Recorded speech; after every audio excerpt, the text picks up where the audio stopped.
Bueno, Juan Esteban Corodi, presidente de la Asociación Venezolana de Derecho Tributario, nos acompaña en la mañana de hoy.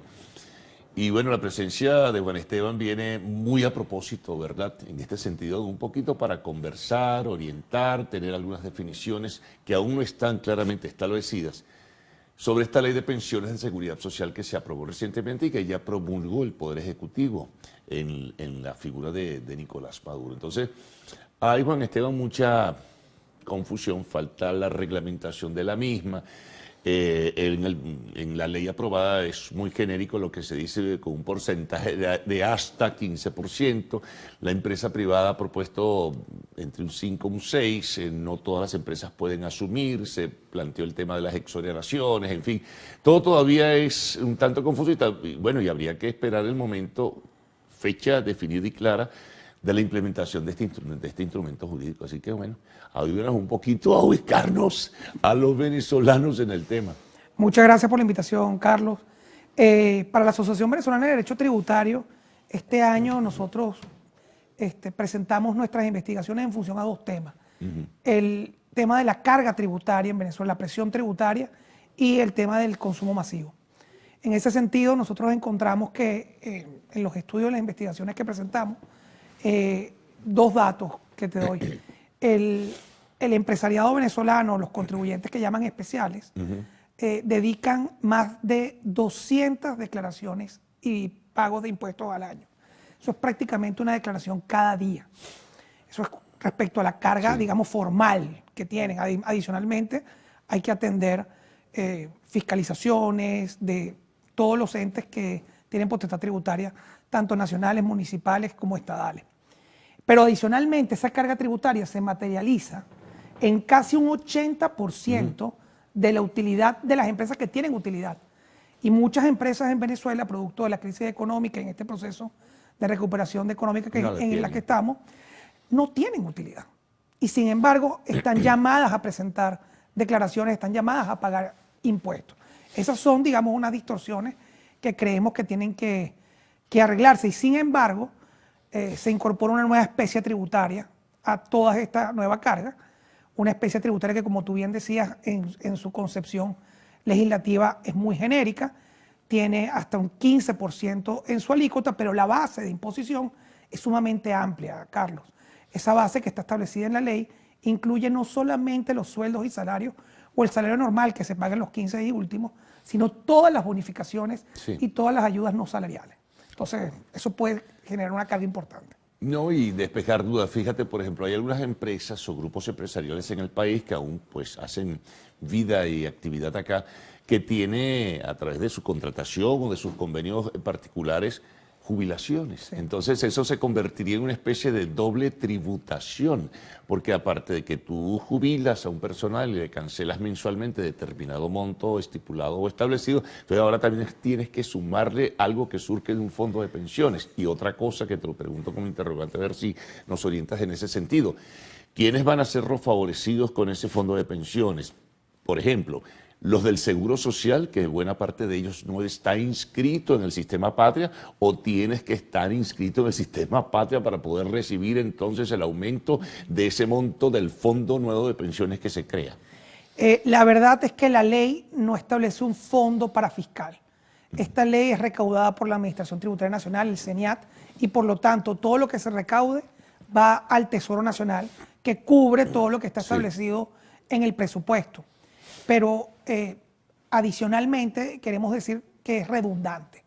Ya existen aportes a la seguridad social. La seguridad social, el seguro social, tiene un aporte entre el 9 y el 11% de los salarios que pagan los empleadores, y además tiene el régimen prestacional de empleo con un 2%, adicionalmente un régimen del Fondo de Ahorro de Vivienda y Hábitat con un 2%, y recordemos que también existe el INSES, que es el Instituto Nacional de Educación Socialista, que es el cual se le aporta un 2% adicional. Todo esto concurre en una misma capacidad económica, y en efecto tampoco la ley toma en consideración aquellos privados, que son muchos, que tienen planes de jubilaciones privados. Sí, pero el tema es que no, como te decía antes, Juan Esteban, no está claramente definido. O sea, ese aporte va a ir a quienes son pensionados y jubilados del Seguro Social o se va a incorporar al sistema patria que lo maneja con exclusividad también el gobierno. Son cosas que están allí, que se aprobaron en forma muy general. Es todavía un poco gaseoso todo esto, ¿no? Sí, debemos decir que el Ejecutivo Nacional en este momento tiene la oportunidad de armonizar un poco este tributo y lo puede armonizar a través de dos herramientas. Primero, una que establece la ley que ellos pueden indicar, o el Ejecutivo Nacional puede indicar el tipo, la alícuota o tipo.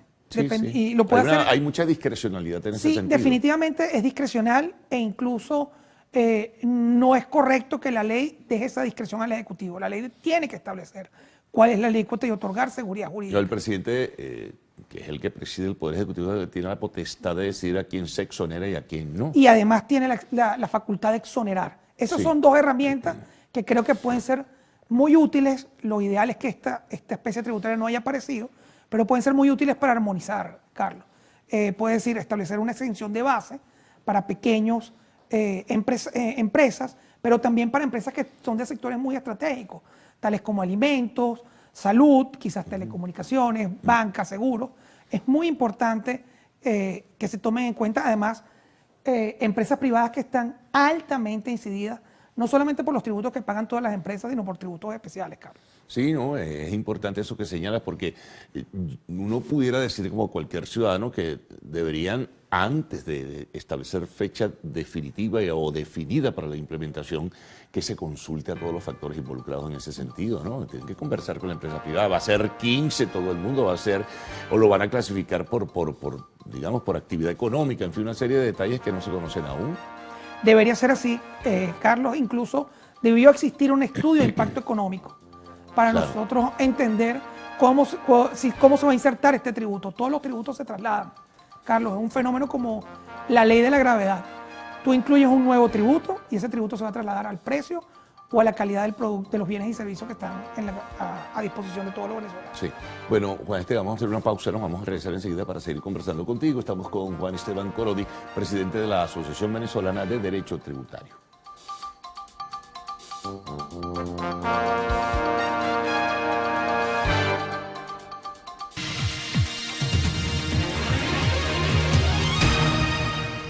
Bien, seguimos conversando con Juan Esteban Corodi, presidente de la Asociación Venezolana de Derecho Tributario. Ahora, definir las cosas mejor, Juan Esteban. O sea, ¿qué empresas, verdad, estarían en capacidad de asumir esta nueva carga tributaria? Eso también, no sé si ustedes en la asesoría o en el estudio que hicieron, tienen definiciones un poco de saber cuáles sí pueden, cuáles no pueden, porque hay unas que no podrán, incluso en la discusión a nivel parlamentario, creo que se planteó que aquellas empresas con menos de 5 empleados no pudieran sumarse a ese fondo de pensiones porque no tienen los recursos dentro de lo que es el monto de la nómina total. La verdad es que técnicamente, Carlos, cualquier empresa que no tenga renta no está llamada a pagar tributos. Muchas cerrarán, bajarán a Santa María, mira, yo no puedo. Eso es evidente. En la Constitución dice que, y la asociación quiere ratificar esto, todos tenemos el deber de contribuir a las cargas públicas a través de los tributos. Sin duda. Claro. O sea, no hay duda de ello, pero también la Constitución en el artículo 133 y en el 316 nos dice que debemos contribuir de acuerdo a nuestra capacidad económica. En esta ley no se toma en cuenta las capacidades económicas, sino simplemente lo que se les pague a los trabajadores, lo cual, insistimos, es redundante tanto con el régimen de seguridad social como con los tributos que se pagan normalmente y que son bastante avasallantes. Lo hemos calificado así. Un empresario normalmente tiene que pagar impuestos nacionales tales como el IVA, el impuesto sobre la renta, el impuesto a las grandes transacciones financieras, y dentro de cada una de ellas hay sistemas de recaudación más rápida a través de las retenciones y las percepciones.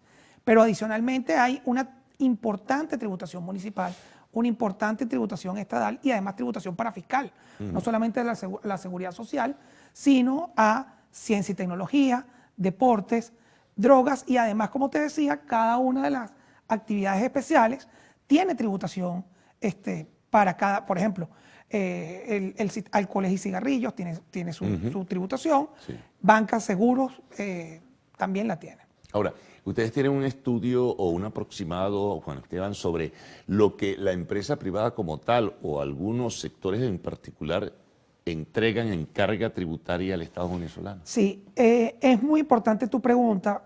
Al principio de año, el Ejecutivo Nacional, el presidente Nicolás Maduro, decía que había que duplicar la recaudación. Y esto se logró, Carlos, en cifras del propio CENIAT. En marzo del año pasado, y se toma marzo como la fecha icónica por las declaraciones de impuestos sobre la renta, había anunciado que recaudó 520 millones de dólares solo en un mes. La recaudación que cayó entre 2015 y 2020 siguió un aumento muy importante a partir del año 2020 en divisas indexadas. En marzo de este año, Carlos, la cifra superó los 1.000 millones en marzo. Y el superintendente del CENIAT, el señor Cabello, dijo muy claramente que en el primer cuatrimestre se aumentó más del 80% de la meta de recaudación, lo cual es un éxito para la recaudación del CENIAT, pero lo que significa es que los empresarios o las personas llamadas a contribuir están dando, digamos, su aporte, no están evadiendo esta. Una gran pregunta que tenemos, ¿se puede recaudar más? Y sin duda que sí. Hay un espacio muy fértil para recaudar más en aquellas empresas que no facturan, en aquellas empresas que están en negro, en aquellas empresas que no son formales, en aquellas empresas que traen mercancía de contrabando. Hay un importante espacio para recaudar más. Ahí hay una gran evasión en todo esto, imagínate. Además, por la misma situación económica, ha habido sencillamente un traslado hacia la economía informal. Mucha gente dejó de operar formalmente y en la informalidad no se pagan impuestos. Sin duda que sí, sin duda que sí. Nosotros insistimos, todas las empresas tienen el deber de declarar y pagar sus tributos, no pueden haber excepciones. Sin embargo, encontramos que las empresas que son contribuyentes especiales, Carlos, son altamente fiscalizadas por la Administración Tributaria y altamente, digamos, controladas por su junta directiva, por auditores externos y auditores internos.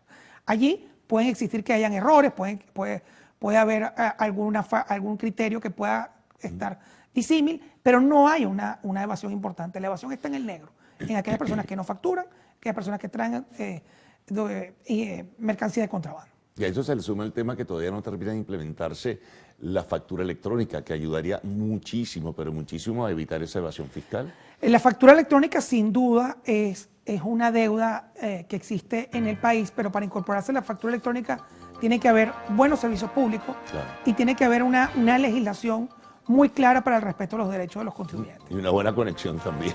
Ahora, una última pregunta y rapidito. Seguro, adelante. Se habló incluso de la posibilidad que el aporte no solo fuera de los empleadores, sino también del sector laboral. Eso no quedó definido en el proyecto de ley, así como no queda definido que se crea un fondo especial para esto, solamente los aportantes son las personas jurídicas de carácter privado. Es decir, que las empresas públicas no están sujetas a este pago de impuestos. Fíjate, un detalle que poco se conoce, es último que acabas de acotar. Muchas gracias por toda la información que nos ubica un poquito mejor en el contexto, ¿no?, de lo que va a ser la implementación de esta ley. Hacemos una pausa y al regreso, pues, el segmento de arte y espectáculos en lo actual.